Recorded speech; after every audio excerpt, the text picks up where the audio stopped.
Um, I think the Kirk Cousins one is huge for sure, and that was one I would have said if I had answered first. But I think the Saquon signing is a big one. I mean, and not because I think that the Eagles are geniuses for doing it. I actually think what the reason why it stood out to me is because I didn't understand it. I didn't understand signing an aging running back to a sizable contract. And I didn't understand, and it's for a team that historically doesn't invest in the running back position. And I really don't get it from the standpoint of your defense was the problem last year. It wasn't like offensively you guys struggled, and your running game certainly didn't struggle. Last year. So I really don't understand, you know, the addition because you didn't add to the weakness of your team. You just made a strength even stronger. Um, Maybe they're going to try to play keep away a bit more from teams and run the ball more. And if that's the logic, then sure, it'll be effective. And Saquon makes them better, and he's going to have success there. And probably a lot of it as long as he stays healthy. But I just didn't really get it.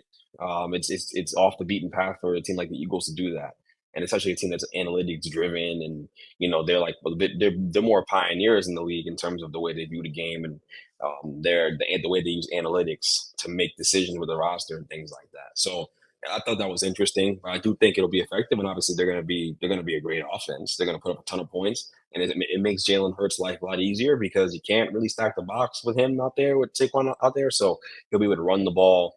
The read option will be great as well. It'll work well. And obviously the tush push they run, and that's what we're gonna call. I like the fact we call it that. I think the name is really demeaning, and it just fits Philadelphia. So the tush push will be a bit more effective because you have Saquon back there with his 8,000 pound thighs or whatever. So that should be interesting to watch. But I think the outrage around Saquon leaving in that situation. Um, I, I don't feel that way. I don't feel that way towards Saquon. I think Saquon did what was best for him, and there's nothing wrong with what he did at all. The Giants didn't want him back. The Giants made a smart business decision not bringing him back. That was the right decision. You can't build your football team around your running back. You can't have a roster where the best player on your football team is the running back. You're not going to win anything. You're not going to win. You're not going to have success in the playoffs. And so I thought that they made the right decision letting him walk. And you know, outside of just that, I think the big thing that Saquon did that really led to a lot of the vitriol online you saw from Giants fans. And this was confusing to me. I just didn't understand why he didn't thank the fans at any point in New York. Usually when players leave, they make posts about the fans and they thank the fans, even if it's just a short thing, even if they don't really mean it, they thank the fans. And I was really confused. And I saw he admitted that he handled it poorly, but in real time when I saw it, he just kind of posted a graphic of him wearing an Eagles jersey. And I was like, "Let's go!" And I'm just like, good to be excited. I'm expecting like the follow up post to be about Giants fans and thanking the Giants, and he just never did that. And I think part of the reason why he didn't do it is because his feelings were hurt. I think he wanted to be a Giant for the rest of his life. I think he really meant that. And I think he was really hurt that the Giants didn't make him an offer, that the Giants never made him an offer during this free agency process, and that it was clear that they were set on never, ever re-signing him.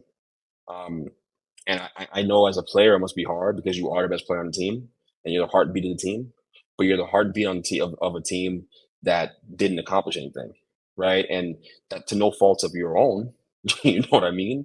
It's not his fault. If anything, just the Giants front office fault, 100%, right? The previous front offices that brought him in and put rosters around him.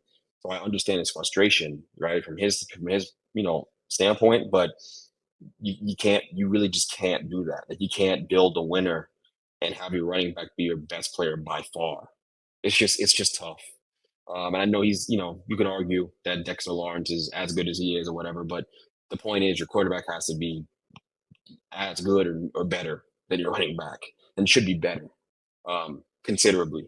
So it's a tough call. It's a tough call, and I don't hold it against Saquon. I just thought I should address that because I'm sure there are Giants fans who listen to the podcast who probably felt some kind of way, and I don't feel any kind of way about it. I thought it was the right decision. You got to clear house of all the Dave Gettleman people and move forward. And Daniel Jones is next. He'll be gone next. I'm looking forward to it.